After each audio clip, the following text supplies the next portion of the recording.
बिस्मिल्लाहिर्रहमानिर्रहीम। वो शक्ल से शरीफ घर की बेटी लग रही थी। मैं पास गया और वो मेरे करीब होकर बोली, चलोगी साहिब? फिर मैंने पूछा, कितने पैसे लोगी? फिर कहने लगी, आप कितने देंगे? मैंने उसकी नीली सी आंखों में झांक कर देखा। वो बेबस सी थी। मैंने कहा, आओ कार में बैठो। वो डर गई। कहने लगी, कितने आदमी हो साहिब? मैंने कहा, डरो नहीं, मैं अकेला ही हूँ। वो खामोश बैठी रही। फिर कहने लगी, आप मुझे सिगरेट से अजियत तो नहीं दोगे ना? मैं मुस्कुराया और कहा, बिल्कुल भी नहीं। फिर उसने एक लंबी सांस भरी। आप मेरे साथ कोई जुल्म तो नहीं करेंगे ना? आप मुझे चाहो तो 500 कम दे देना, लेकिन मेरे साथ कुछ बुरा ना कर देना। वो देखने में बहुत ही खूबसूरत थी और मासूमियत उसकी बातों से टपक रही थी। फिर भी खुदा जाने वो क्यों ऐसे काम करने पर मजबूर थी। वो नहीं जानती थी कि मैं कौन हूँ। फिर मैंने पूछा, खाना खाया है? तो कहने लगी, नहीं। फिर मैंने होटल के पास कार रोकी। होटल वाला मुझे अच्छे से जानता था। उसने जल्दी से खाना पैक किया और मुझे लाकर दिया। मैं अपनी कार में आकर बैठ गया और अपनी ऑफिस की तरफ चल दिया। चौकीदार ने गेट खोला। मैंने अपनी कार पार्क की। इस वक्त रात के 11 बज रहे थे। सब अपना अपना काम करने में मशगूल थे, लेकिन ये लड़की मुझे मुसलसल देखे जा रही थी। मैंने खाना प्लेट में डाला और उससे कहा, हाथ धो लो। वो कहने लगी, मैंने नहीं खाना। मैंने प्यार से कहा, डरो नहीं, कुछ नहीं होगा। वो हाथ धोकर आई, कुर्सी पर मेरे सामने बैठ गई और खाना खाने लगी। जब खाना खा चुकी तो कुछ खाना मज़ीद प्लेट में बच गया। कहने लगी, क्या ये बचा हुआ खाना मैं अपने घर ले जा सकती हूँ? मैं मुस्कुराया और कहा, बिल्कुल भी नहीं। वो चुप हो गई और बुर्का उतारने लगी। मैंने कहा, चुप हो जाएं, मेरे पास आकर बैठ जाएं। वो हैरान थी और कहने लगी, जल्दी से अपना काम करें और मुझे छोड़ दें, मुझे घर भी जाना है। मैंने कहा, नहीं। और फिर मैंने उससे पूछा, क्यों करती हो ये सब? क्या ये सब तुम छोड़ नहीं सकती? वो मेरी तरफ अजीब तरह से देखने लगी और कहने लगी, आप पागल लग रहे हो मुझे। मैंने उसकी आंखों में देखते हुए कहा, हाँ पागल ही हूँ मैं। सब मुझे पागल ही समझते हैं। फिर वो कहने लगी, अगर मुझसे कुछ काम नहीं है तो मुझे घर छोड़ाओ। उसके बाद पहले मैंने उसके सर पर हाथ रखा और पर्स से 30,000 रुपये निकाल कर उसके हाथ में रख दिए। वो हैरान थी और कहने लगी, मैंने नहीं लेने। पूछने लगी, आप क्यों मुझे ये पैसे दे रहे हो? मैंने उसके चेहरे पर एक अजीब सी थकान महसूस की।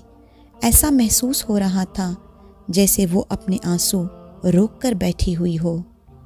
बार बार कह रही थी कि मुझे वापस छोड़कर आओ, मुझे डर लग रहा है। फिर मैंने उसे यकीन दिलाया, डरने की कोई बात नहीं है। मैंने पूछा, अच्छा बताओ तो सही, क्या ज़िंदगी ने तुम्हें बहुत दर्द दिया है? इतना सुनना ही था कि उसकी आंखें नम हो गई थी। मानो ऐसा महसूस हो रहा था जैसे कोई कयामत उस पर टूट पड़ी हो। उसके आंसू देखकर मैं समझ चुका था ये दिल में कोई बहुत बड़ा दर्द लिए घूम रही है। फिर वो लड़की उठकर दरवाज़ा खोलते हुए मुझे कहने लगी, मुझे घर छोड़ाओ। मैंने उससे बैठने का कहा और अपना तारुफ करवाया। मेरा नाम नुमान राजपूत है। मुझसे डरो नहीं, खुद को महफूज समझो। फिर जब उसे यकीन हुआ कि परेशानी की कोई बात नहीं तो मुझसे बताने लगी, शौहर मर गया, 3 बेटियां हैं, ससुराल वालों ने घर से निकाल दिया, माँ बाप भी मर चुके हैं और मेरा कोई भाई भी नहीं है। हालात की मारी मामू के घर आई तो मामू के बेटे ने मुझसे زیادتی کی۔ جب میں نے اس بارے میں مامی کو بتایا تو سب نے مجھے ہی غلط سمجھا۔ مجھے اور میرے بچوں کو گھر سے دھکے دے کر نکال دیا۔ میرے ابو کی طرف کے دور کے رشتہ داروں نے میری شادی ایک بڈھے سے کروا دی۔ اس بڈھے کے بھی بچے تھے۔ اس کے بچوں نے مجھے بہت ذلیل کیا۔ پھر کچھ ہی دنوں کے بعد وہ شوہر بھی مر گیا۔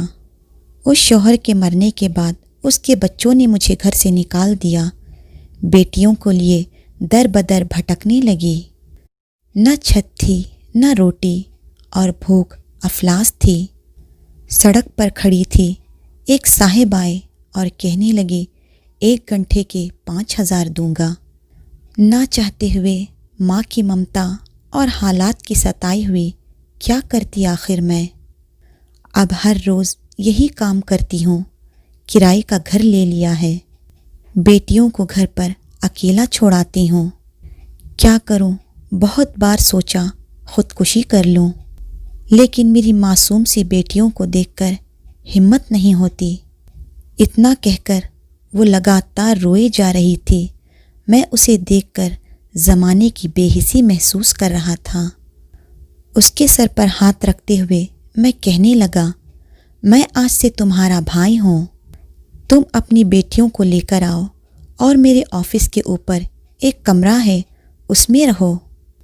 وہ میری بات پر یقین نہیں کر رہی تھی۔ میں کار میں بیٹھا اور اس کے گھر پر پہنچا۔ جب اس کے گھر پہنچا تو اس کی پیاری سی بیٹیاں سوئی ہوئی تھی۔ ان کو اپنی گود میں اٹھایا تو بہت سکون محسوس ہوا۔ اتنا دیکھ کر وہ مسلسل روئی جا رہی تھی اور کہنے لگی، آپ میرے لیے فرشتے سے کم نہیں ہو۔ اس کے بعد میں اسے اپنے آفس لے آیا اور وہ مجھے دعائیں دینے لگی۔ جھولی اٹھا کر نہ جانے کتنی دعائیں دیتی رہی۔ میں اسے کہتا رہا جا کر سو جائیں۔ پھر میں آفس گیا تو میرے سامنے سے ایک چہرہ گزرا۔ جو لڑکی اپنے شوہر سے جھگڑ رہی تھی، وہ لڑکی اپنے شوہر سے کہہ رہی تھی، مجھ کو طلاق دے دو، تمہیں میری کوئی قدر نہیں ہے۔ وہ اپنا گھر چلا رہی تھی اپنی ہی بے وقوفی کی وجہ سے۔ وہ بیچاری کیا جانے زمانے کی تلخیاں کیا ہوتی ہیں، زمانے کا ڈسا کیا ہوتا ہے۔ میں اسے بتانا چاہتا تھا کہ جان بوجھ کر طلاق لینے والی عورتوں کو کہ اس کے بعد جینا موت ہے۔ کبھی ساس کا رونا تو کبھی ننند کا ظلم تو کبھی جیٹھانی سے لڑائی، یہ ہر گھر کی کہانی ہے۔ اس کا مطلب یہ نہیں کہ طلاق لے لیں یا اپنا گھر اجاڑ لیں۔ کم عمری میں ہی میرے سر کے بال سفید ہو گئے۔ ہزاروں گھر کے آنسو دیکھ کر اپنے گھروں کو آباد رکھو۔ خدا کی قسم، زندگی میں ایک وقت ایسا آتا ہے چاہ کر بھی ماں باپ کچھ نہیں کر سکتے، نہ بھائی حال پوچھتے ہیں اور نہ ہی بہنیں۔ سب وقت کے ساتھ نقاب بدلتے رہتے ہیں۔ نعمان جیسے لوگ آپ کو ہر جگہ مدد کے لیے کھڑے نظر نہیں آئیں گے۔ اسی لیے اللہ تعالیٰ کا شکر ادا کیجئے کہ آپ الحمدللہ اچھے حالات میں ہیں۔ اگر آپ اپنے شوہروں سے طلاق لینا چاہتی ہیں تو ان عورتوں سے پوچھیں جو طلاق یافتہ ہیں یا پھر بیوائیں ہیں کہ شوہر کتنی بڑی نعمت ہوتی ہے اور کتنا بڑا محافظ۔ امید ہے یہ کہانی آپ کو ضرور پسند آئی ہوگی۔ اپنے رائے ہمیں کمنٹ سیکشن میں ضرور شیئر کریے گا۔ انشاءاللہ جلد ملتے ہیں ایک نئی ویڈیو کے ساتھ۔ جزاک اللہ خیرن کثیرا۔